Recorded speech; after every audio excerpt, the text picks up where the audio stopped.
JP Nadda ही पहुंच गए हैं। जेपी नड्डा, और आप देखिए कि जेपी नड्डा अभी वर्तमान में केंद्रीय मंत्री भी हैं और जब उन्हें मोदी सरकार में दोबारा से मंत्री बनाया गया 2024 में जीत के बाद, तो फिर माना गया कि अब जेपी नड्डा मंत्री पद संभालेंगे, अध्यक्ष पद को जो है उनको छोड़ना होगा और अपने कार्यकाल को पूरा करने के बाद आज आप देखिए कि कुछ ही घंटों में आप कह सकते हैं कि वो अध्यक्ष पद की जिम्मेदारी छोड़कर अब केंद्रीय मंत्री की भूमिका में रहेंगे। आज जब पोस्टर लगा हुआ है संगठन पर्व का, तो आज उनका भी पोस्टर है। अध्यक्ष पद की बड़ी भूमिका होती है पार्टी को चलाने के लिए और जेपी नड्डा ने सफलतापूर्वक 6 बरस पूरे किए और इन 6 बरसों में लगातार जेपी नड्डा कई बार सफल भी रहे। दोबारा से एक बार मोदी सरकार बनकर आई 2024 में और उन राज्यों में भी सरकारें बनी जहां पर बीजेपी को उम्मीद थी भी नहीं। तो ऐसा भी करिश्माई नेतृत्व जेपी नड्डा ने दिखाया है और जेपी नड्डा जब आप आज नजर आ रहे हैं तो इस तस्वीर की व्याख्या करना बहुत जरूरी हो जाता है कि जेपी नड्डा को जब ये कार्यभार सौंपा गया था 2020 में, चूंकि जेपी नड्डा जब राष्ट्रीय अध्यक्ष बने अमित शाह के बाद, तो फिर उसके बाद ये तय हुआ कि बीजेपी ने एक नए युग की शुरुआत की है। उस समय भी कहा गया और उसका असर भी दिखा, लेकिन जेपी नड्डा का भी मध्य प्रदेश से गहरा नाता था और जब जेपी नड्डा जब बीजेपी की कमान संभाले तो एक शांत और व्यवहारिक बात करने वाले, और हमेशा माना जाता है कि बीजेपी के जो अध्यक्ष रहते हैं वो पार्टी की मजबूती पर ज़्यादा ध्यान देते हैं बजाय बयानबाजी के, बजाय प्रतिक्रिया देने के। तो जेपी नड्डा ने दोहरी भूमिका निभाई। पिछले लगभग 1.5 साल से वो दोहरी भूमिका में थे, केंद्रीय मंत्री भी थे, राष्ट्रीय अध्यक्ष भी थे और इस दोहरी भूमिका को उन्होंने बखूबी निभाया। आज जब जेपी नड्डा अध्यक्ष पद से विदा हो रहे हैं और कुछ ही घंटों में ये पद नितिन नवीन को सौंपेंगे और बीजेपी का झंडा जब नितिन नवीन को सौंपा जाएगा तो फिर एक नई तस्वीर नितिन नवीन के साथ शुरुआत होगी, एक नए युग की शुरुआत होगी। और शेखावत पहुंचे हैं, महेंद्र सिंह गजेंद्र सिंह शेखावत पहुंचे हैं केंद्रीय मंत्री, और ये आपको पंकजा मुंडे नजर आ रही हैं, किरण रिजिजू नजर आ रहे हैं। तो केंद्रीय मंत्रियों के पहुंचने का सिलसिला लगातार जारी है और जब दौर बदलता है, नेतृत्व बदलता है तो वो तस्वीर खास हो जाती है। इसलिए जेपी नड्डा को हमने आपको लगातार दिखाया और इसके बारे में बताया कि जेपी नड्डा आज जब अपनी जिम्मेदारी को नितिन नवीन के हाथों सौंपने जा रहे हैं तो ये बड़ी बात हो जाती है और एक अद्भुत तस्वीर हो जाती है। बाहर जश्न की तस्वीर आपको लगातार दिखाई रहे हैं। लगभग सभी राज्यों के मुख्यमंत्री पहुंच गए हैं जो बीजेपी शासित राज्यों के मुख्यमंत्री हैं और ये खास तस्वीर आपको दिखाने कुछ देर में गृह मंत्री अमित शाह भी पहुंचेंगे, रक्षा मंत्री राजनाथ सिंह पहुंचेंगे, नितिन गडकरी भी पहुंचेंगे और उनके पहुंचने का सिलसिला भी हम आपको दिखाते रहेंगे। लेकिन ये जश्न, ये उत्साह, ये उमंग, ये नया दौर और ये सब इसलिए क्योंकि नितिन नवीन अब जब बीजेपी के लिए पूरी तरह से जो है, तो ये बड़ी खबर आपको बता रहे हैं लगातार। और नितिन नवीन के लिए ये जानकारी आपको बताना जरूरी है कि नितिन नवीन अब बस कुछ ही देर में आके अपनी जिम्मेदारी संभालने जा रहे हैं।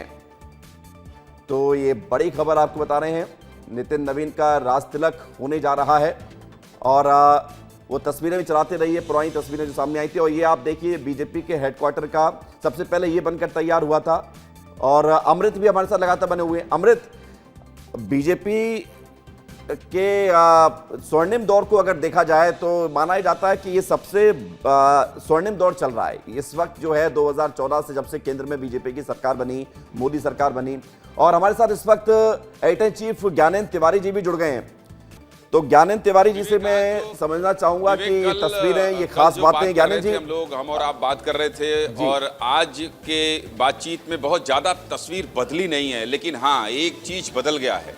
बदला क्या है? बदला ये है कि कल तक ये कहा जा रहा था कि देखिए बहुत सारे सीनियर लीडर हैं, बहुत सारे सीनियर लीडर हैं जो जिन्हें ये मौका मिल सकता है, ये बन सकते हैं। लेकिन आज सबसे बड़ा बदलाव है, उस पर चर्चा कर लेते हैं। ये मेरे हाथ में जो है ये चुनौतियों का पेपर जो दिया है रोहित ने कि चुनौती क्या क्या है, और हम लोग जानते हैं कि चुनौती क्या है। चुनौती भारतीय जनता पार्टी में कुछ नहीं है, इसलिए नहीं है कि पूरा मैकेनिज्म काम करता है। जो कल और हम आप विवेक बात कर रहे थे, आज की जो तस्वीर दिखाई दे रही है, किसी के चेहरे में कोई असंतोष नहीं दिख रहा है। ये भारतीय जनता पार्टी है।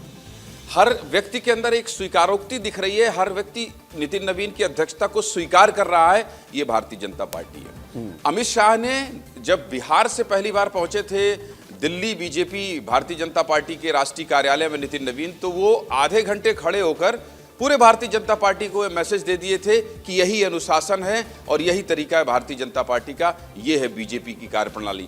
तो कुल मिलाकर आज की ताजपोशी जितने भी प्रदेश के मुख्यमंत्री वहां पहुंचे हैं, बड़े बड़े कद के नेता पहुंचे हैं, वो सब कल भी हम इसको डिकोड कर रहे थे विवेक, हम और आप। और आज भी मैं ये कहूंगा कि जो तस्वीर मैं देख पा रहा हूं कि किसकी कल जब हमारा आपका लाइव खत्म हो गया था तो हम आप डिस्कस कर रहे थे कि किसकी किसकी गाड़ी अंदर गई जी, किसकी किसकी गाड़ी अंदर नहीं गई।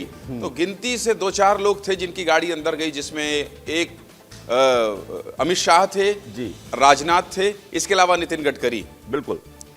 तो कुल मिलाकर बीजेपी की जो कार्यप्रणाली है वो इससे दिखाई देती है कि निर्मला सीतारमण जब बाहर निकलती हैं, वित्त मंत्री हैं, सीनियर लीडर हैं, कई बार वो मंत्री रही हैं केंद्र सरकार में, और वो बाहर निकलती हैं तो अपनी गाड़ी का वेट करती हैं, तब तक कार्यकर्ता आते हैं। और हमको इस राष्ट्रीय अध्यक्ष की ताजपोशी के दिन भारतीय जनता पार्टी की ऐसी तस्वीर कभी दिखाई नहीं देती, इसलिए हम लगातार 2 दिन से इसका विश्लेषण कर रहे हैं कि बीजेपी अपने अनुशासन को, बीजेपी अपने तौर तरीके को वो बहुत अच्छे से जानती है कि हमें मैसेज क्या देना है। आज राष्ट्रीय अध्यक्ष की ताजपोशी हो रही है, उधर कर्नाटक, असम और कहां-कहां ईडी की छापेमारी भी चल रही है। तो आप समझिए कि सरकार पर कोई असर नहीं होता है। भारतीय जनता पार्टी की सरकार है, सरकार के एक बहुत बड़े व्यक्ति का चुनाव हो रहा है, पूरे प्रदेश की सरकारें, तमाम बड़े नेता, केंद्र के मंत्री वहां हैं, लेकिन सरकार अपने आप चल रही है। आलोचना, तारीफ, इन सब का भी दौर जारी है, विपक्ष के आरोप, बड़ी बड़ी घटनाएं, सब कुछ हो रहा है, लेकिन बीजेपी को जो मैसेज देना होता है वो बीजेपी दे देती है। अब चुनौती, जो अखबार, जो पेपर मेरे हाथ में, इस चुनौती पर बात कर लेते हैं। असम और पश्चिम बंगाल में चुनाव है। असम में 10 सालों से बीजेपी की सरकार है। हेमंत बिस्वा शर्मा, उनका एक अलग तरीका है। प्रधानमंत्री मोदी अभी वहां गए थे, पता नहीं वो कौन सा डांस होता है, उसको मैं बहुत तकनीकी तौर पर तो नहीं बता पाऊंगा, लेकिन स्टेडियम में वो डांस जब मैंने देखा सोशल मीडिया में तो मुझे लगा कि बताइए, लाखों महिलाएं डांस कर रही हैं और एक जैसे कर रही हैं। अब जो आदमी यहां बैठा है वो भी ये सोच रहा है कि ये कौन सा डांस है। ये बीजेपी का काम करने का तरीका है कि प्रधानमंत्री भी खड़े होकर ताली बजा रहे हैं और झूम रहे हैं। तो चुनौती तो है पश्चिम बंगाल में, दीदी का जनाधार है, वो चुनौती है।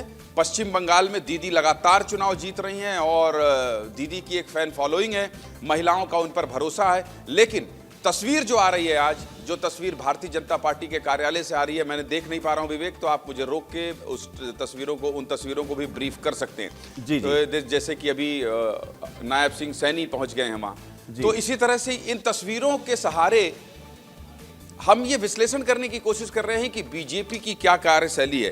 15 सालों से ममता की सरकार है। पिछली बार मैं जब बंगाल में गया था, मेरी आपकी मुलाकात कोलकाता में हुई थी, बिल्कुल पहली बार वहीं तो कुल मिलाकर उस समय भी हमने देखा था कि कैसे ये लग रहा था कि पश्चिम बंगाल में मुकाबले में भी आना बहुत कठिन है। लेकिन बीजेपी ने एक समय ये माहौल बना दिया था, भारतीय जनता पार्टी ने, कि क्या बीजेपी की भी सरकार बन सकती है।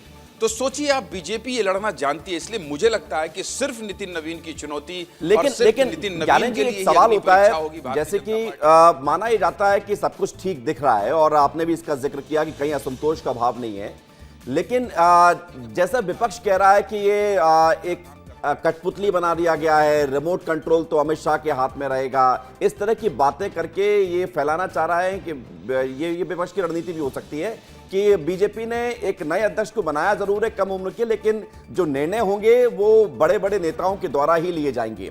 इस परसेप्शन को तोड़ना एक बड़ी चुनौती होगा नितिन नवीन के लिए। कहां फर्क पड़ता है? फर्क पड़ना चाहिए, और मैं तो कहता हूं कि आम आदमी को भी बीजेपी की ये फिलॉसफी अपने जीवन में अपना लेना चाहिए। भारतीय जनता पार्टी पूरी की पूरी सरकार, पूरा कैबिनेट बीजेपी गुजरात में बदल देती है, कोई फर्क नहीं पड़ता है। ऐसे ही बड़े बड़े फैसले ले लेती है कि छत्तीसगढ़ में 11 सांसद हैं, 11 के 11 सांसदों को रिपीट नहीं करना है, क्या फर्क पड़ता है? किसी को कैबिनेट मंत्री बना दिया जाता है और 6 महीने बाद कहा जाता है मोहन यादव मध्य प्रदेश के मुख्यमंत्री नजर आ रहे हैं। ये जो धारणा है, विपक्ष कुछ भी धारणा बनाती रहे, बीजेपी को फर्क नहीं पड़ता है। और बीजेपी को फर्क इसलिए नहीं पड़ता है कि बीजेपी परिणाम देती है। और बार बार जब कई बार मीडिया पर भी आरोप लगता है, कई बार ये कहा जाता है कि नहीं ये तो बीजेपी की कठपुतली हो गए हैं, बीजेपी की भाषा बोलते, नहीं बोलते। भारतीय जनता पार्टी में कल गोपाल भार्गव से रंजना बात कर रही थी मध्य प्रदेश भवन में 8 बजे सीधे मुद्दे की बात में, और मैं गोपाल भार्गव को सुन रहा था। गोपाल भार्गव ये कह रहे थे कि देखिए, अनुभव खरीदा नहीं जा सकता है। अनुभव खरीदा नहीं जा सकता है, अनुभव तो काम करने से ही आता है। और मैंने अपने अनुभव को अपने पास सहेजा है, सजो के रखा है। ये उनकी पीड़ा है, लेकिन मजाल है कि वो अपनी पीड़ा कहीं बोल दें प्रेस कॉन्फ्रेंस कह के। ज्ञानंद जी, तस्वीरें तो लगातार आ ही रही हैं, लेकिन बार बार जब जिस पर सबसे ज्यादा चर्चा है वो 45 साल की उम्र पर है नितिन नवीन की। लेकिन लोगों को शायद इस बात की खबर ना हो या जानकारी हो भी कि 49 साल की उम्र में अमित शाह ने भी ये जिम्मेदारी संभाली थी। 4 साल का डिफरेंस था और अमित शाह की जिम्मेदारी संभालने पर बीजेपी में बहुत परिवर्तन हुआ है। हम इसी को लेकर चर्चा अमृत से कर रहे थे। तो हम इसकी जो चर्चा कर रहे थे कि भारतीय जनता पार्टी के अनुशासन, अभी मैं कहीं पढ़ रहा था विवेक, तो मुझे ये पता चला कि पिछले 6 महीने में 3 प्रदेश अध्यक्ष निर्विरोध चुने गए हैं। मध्य प्रदेश के प्रदेश अध्यक्ष हेमंत खंडेलवाल, उत्तर प्रदेश के प्रदेश अध्यक्ष पंकज चौधरी और झारखंड के प्रदेश अध्यक्ष हैं, उनका नाम मुझे अभी देखना पड़ेगा, वो हैं आदित्य साहू। ये 3 लोग ऐसे हैं जो निर्विरोध चुने गए। तो आप समझिए कि बीजेपी में और किसी भी राज्य से कोई भी इस तरह के विरोध के स्वर दिखाई नहीं दिए। और ऐसा नहीं है कि लोगों के अंदर असंतोष नहीं होता है, ऐसा नहीं है कि लोग कई बार व्यक्त नहीं करना चाहते हैं, लेकिन उन्हें पता है कि ये पार्टी का अनुशासन है। और जहां आपने विश्लेषण किया, मुकेश, मेरे कान की आवाज़ ठीक करना, दोबारा मुझे ही पलट के आ रही है, दोबारा बोल रहा हूँ, इसको ठीक कर दीजिए। साउंड में बैठे हुए मुकेश, आपसे कह रहा हूं। दूसरी महत्वपूर्ण, मैं ज्ञानंद जी रोक रहा हूं आपको, आवाज भी ठीक हो रही है। राजनाथ सिंह पहुंच गए, तब तक इस तस्वीर को ब्रीफ कर देते हैं। राजनाथ सिंह रक्षा मंत्री पहुंच गए हैं और राजनाथ सिंह जब अध्यक्ष थे तो बतौर अध्यक्ष प्रधानमंत्री नरेंद्र मोदी का नाम उन्होंने प्रस्तावित किया था। और 2014 में जब ये तय हुआ कि चुनाव में नरेंद्र मोदी भारतीय जनता पार्टी की तरफ से प्रधानमंत्री पद के उम्मीदवार होंगे, तो उस वक्त पार्टी के अध्यक्ष राजनाथ सिंह थे। उसके बाद फिर राजनाथ सिंह पहले टर्म में मोदी सरकार के जो है गृह मंत्री रहे, उसके बाद रक्षा मंत्री रहे दूसरे टर्म में, और तीसरे टर्म में भी रक्षा मंत्री की जिम्मेदारी संभाल रहे हैं। राजनाथ सिंह भी बड़ी जिम्मेदारी संभाल चुके हैं, पार्टी के अध्यक्ष वो भी रह चुके हैं। तो आप देखिए कि इसका भी कंपेयर किया जाता है कि कौन सा अध्यक्ष बेहतर था, किस अध्यक्ष ने बेहतर जो है कामकाज किया है। और तरुण चौक जो है वहां पर अब संचालन शुरू कर चुके हैं। और मैं ज्ञानंद जी एक सवाल और पूछूंगा आपसे कि चर्चा तो होती होगी, 4-5 राष्ट्रीय अध्यक्ष एक साथ बैठे हुए भी नजर आते हैं, कल भी नजर आए थे, कि किसका कार्यकाल बेहतर था। हर व्यक्ति ने अपने कार्यकाल में उपलब्धि ही हासिल की है पार्टी के लिए। वो मुझे बता रही थी तो मुझे लगा कि ये साझा करना चाहिए। अंजलि, कुछ आप बता रही थी कायस्थ समाज के बारे में, क्या नई जानकारी जो हम दर्शकों को दे पाएं? सर, इसमें जो मैंने पढ़ा है, रिसर्च ये कहती है कि नितिन नवीन कायस्थ जाति से आते हैं, जो कि बिहार में भी 1% पॉपुलेशन है।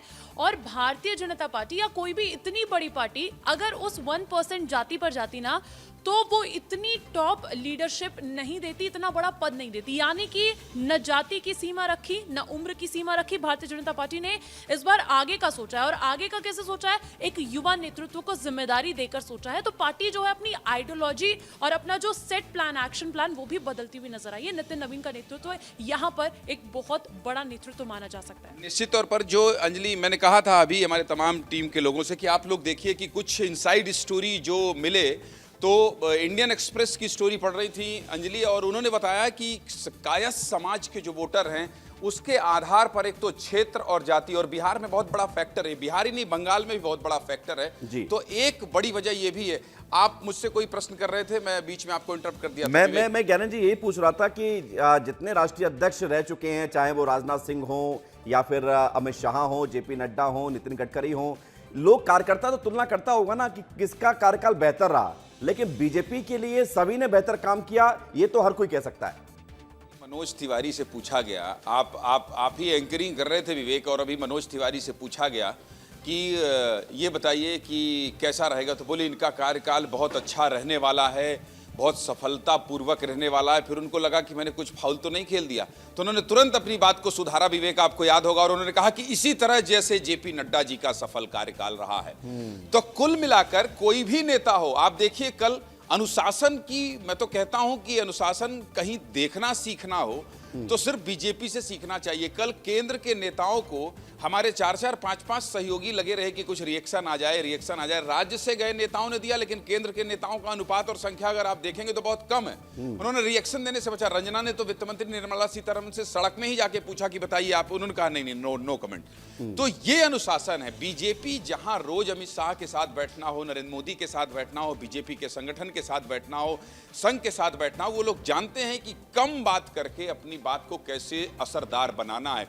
और जो आपने विश्लेषण किया, बहुत शानदार तुलना किया आपने कि 400 नहीं तो 1000 की कुर्सी, लेकिन 1000 की कुर्सी में जो नेता बैठे हुए हैं, योगी आदित्यनाथ, भजनलाल शर्मा, मुख्यमंत्री मध्य प्रदेश के डॉक्टर मोहन यादव, इसके अलावा डिप्टी सीएम और भूपेंद्र पटेल, ये तमाम मुख्यमंत्रियों का जो रो है, ये तस्वीर बहुत बड़ा संदेश दे रही है। विपक्ष के लोग भी इससे सीखते हैं, इसीलिए दिग्विजय सिंह जैसे लोग तारीफ करते हैं। दिग्विजय सिंह जैसे कांग्रेस के इतने पुराने सीनियर लीडर भी तारीफ करते हैं। तो कुल मिलाकर ये जो तस्वीर आ रही है, अब आज इसके बाद भी जो निकलेंगे, पूरे देश के बीजेपी के नेता इस समय भारतीय जनता पार्टी के राष्ट्रीय कार्यालय में हैं। और इसके अलावा एक फैक्ट और मैं बताना चाहता हूं, जो फैक्ट मैंने अभी कहीं पढ़ा कि जो सूत्र बता रहे हैं वो ये बता रहे हैं कि संगठन में 70% पदाधिकारी 55 से 60 साल के उम्र के होंगे। जो हम युवा नेतृत्व की बात कर रहे थे, जो आप भी बात कर रहे हैं, जो अंजलि अभी बता रही थी,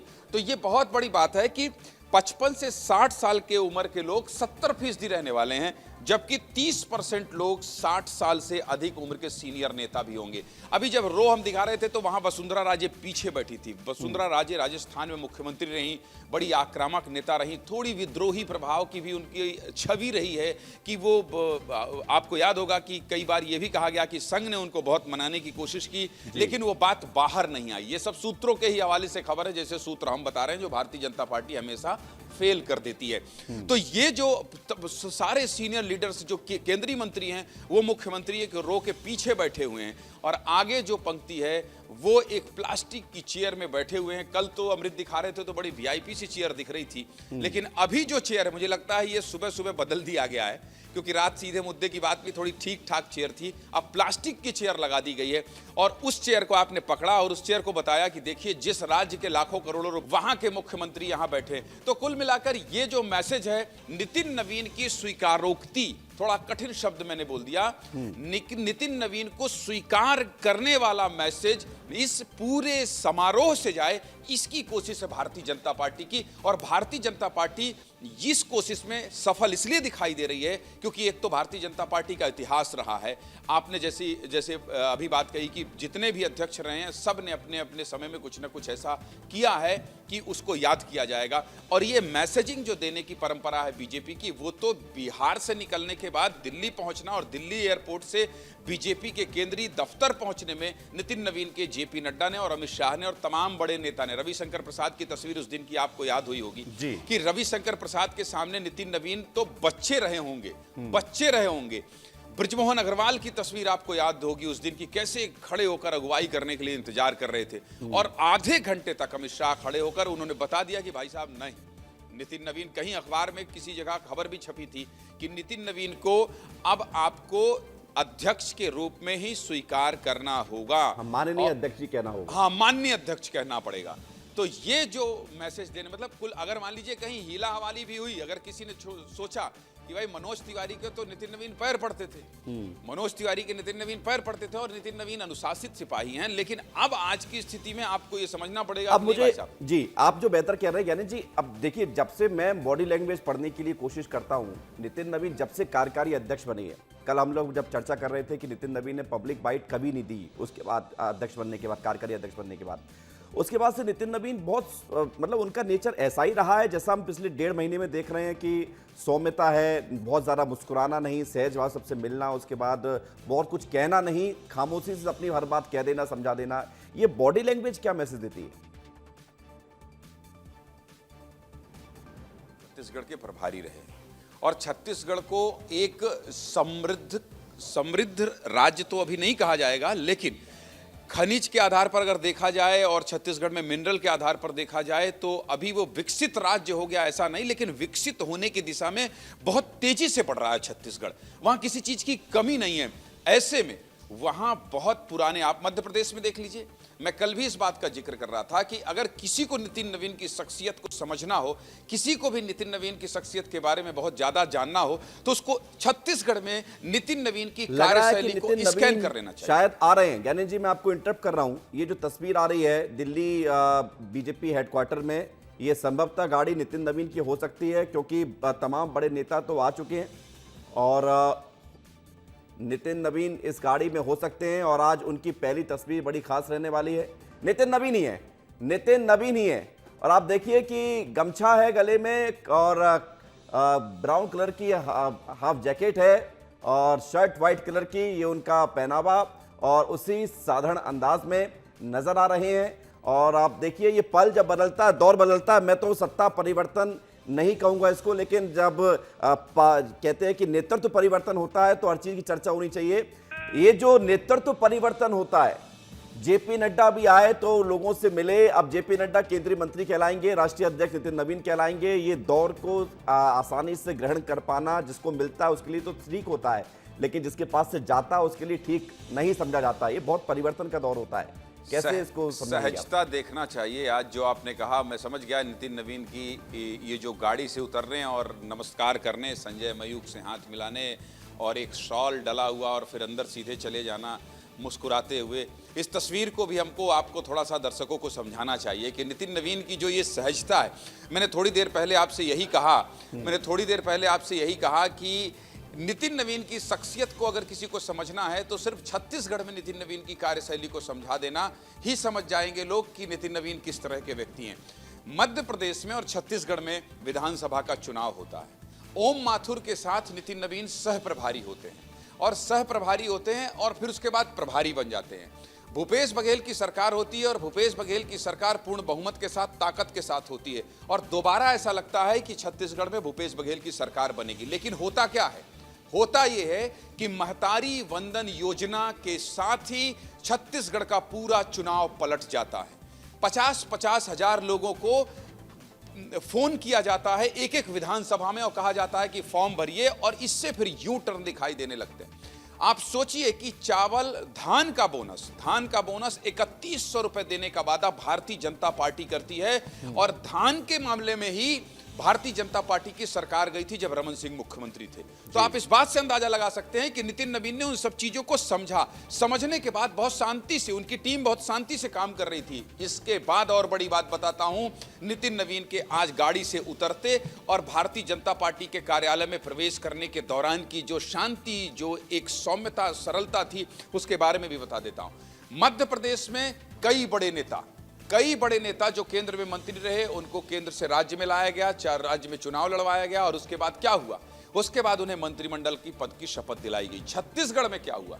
छत्तीसगढ़ में सिर्फ बृजमोहन अग्रवाल ऐसे नेता थे जो कि सीनियर नेता थे, जिनको सरकार में मंत्री पद तो दिया गया, स्कूल शिक्षा मंत्री, लेकिन लोकसभा चुनाव में उन्हें सांसद का चुनाव लड़ाया गया। कोई विरोध नहीं, कहीं कोई भी शब्द, कोई भी विरोध के स्वर दिखाई नहीं दिए। और आज भी सवाल पूछते हैं बृजमोहन अग्रवाल अपनी सरकार से, कोई ऐसा नहीं है कि वो पार्टी लाइन के खिलाफ चले जाते हैं। तो कुल मिलाकर ये नितिन नवीन का ही तो नेतृत्व है। प्रदेश प्रभारी से बड़ा कौन होता है?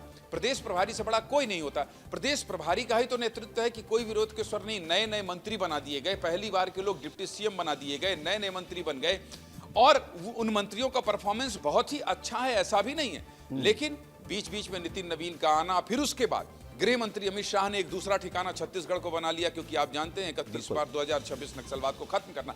तो नितिन नवीन की जो कार्यशैली, फिर बिहार चुनाव में छत्तीसगढ़ के नेताओं का जाना, शांति से प्रचार करना, चुपचाप चले आना। और नितिन नवीन के घर में आपको याद होगा, भारतीय जनता पार्टी जो करती है वो कई बार आदमी को पता नहीं चलता। देवेंद्र फडणवीस का मामला अगर छोड़ दिया जाए तो आपको पता नहीं चलता, लेकिन छठ पर्व में अमित शाह का नितिन नवीन के यहाँ जाना और वो सब संकेत मिल रहा था कि ये क्यों हो रहा है ये सब।